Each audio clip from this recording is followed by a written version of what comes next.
പ്രിയ പ്രേക്ഷകർക്ക് സീരിയൽ ന്യൂസിലേക്ക് സ്വാഗതം. കൂടുതൽ സീരിയൽ ന്യൂസുകൾ അതിവേഗം ലഭിക്കുന്നതിന് ഈ ചാനൽ സബ്സ്ക്രൈബ് ചെയ്യുക. ബെൽ ഐക്കൺ മറക്കാതെ ക്ലിക്ക് ചെയ്യുക. വീഡിയോ ഇഷ്ടമായി എങ്കിൽ ലൈക്ക് ചെയ്യാൻ മറക്കരുത്. പുതിയ ഞെട്ടിച്ചുകൊണ്ടുള്ള വഴിത്തിരിവുകളാണ് ഇപ്പോൾ ഉണ്ടായിരിക്കുന്നത്. ഒടുവിൽ ശ്രുതി എന്തുകൊണ്ടാണ് തന്നോട് ഇത്രയധികം വെറുപ്പ് അശ്വിൻ കാണിക്കുന്നത് എന്നുള്ള കാര്യം വ്യക്തമാക്കാൻ ആവശ്യപ്പെടുന്നു. എനിക്ക് ഇനിയെങ്കിലും സത്യം അറിയണം. ഞാൻ ആ കാര്യമാണ് ചോദിക്കുന്നത്. നിങ്ങൾ ഇത്രയും സമയം എന്നോട് വളരെ സ്നേഹത്തിലാണ് പെരുമാറിയത്. പെട്ടെന്ന് എന്തുകൊണ്ടാണ് ഈ മാറ്റങ്ങൾ സംഭവിച്ചത്? എനിക്കത് നിന്നോട് പറയാൻ താല്പര്യമില്ല. നീ പോകാൻ നോക്ക്. ഇല്ല അശ്വിൻ, നീ എന്നോട് ഈ കാര്യങ്ങൾ പറഞ്ഞിട്ട് പോയാൽ മതി. ഞാൻ ചെയ്ത തെറ്റ് എന്താണ് എന്ന് എനിക്ക് അറിയണം.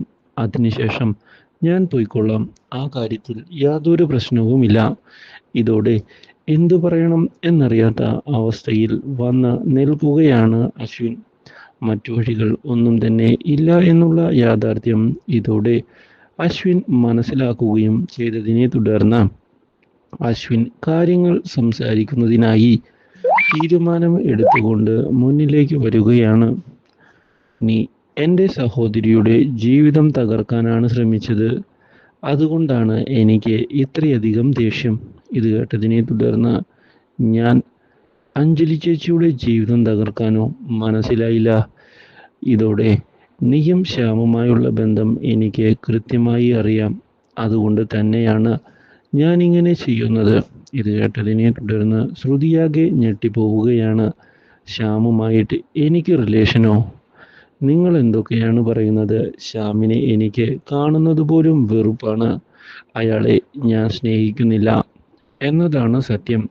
അത് എനിക്ക് അശ്വിനെ ബോധ്യപ്പെടുത്തി തരാനൊന്നും പറ്റത്തില്ല. ഞാൻ പറഞ്ഞത് സത്യമാണ്, വേണമെങ്കിൽ വിശ്വസിക്കാം എന്ന് പറഞ്ഞ് ശ്രുതി അവിടെ നിന്ന് പോകുന്നു. അപ്രതീക്ഷിതമായ ഈ സംഭവം ഞെട്ടിച്ച് കളഞ്ഞിരിക്കുകയാണ് ഇപ്പോൾ അശ്വിനെ. Do like, share and subscribe.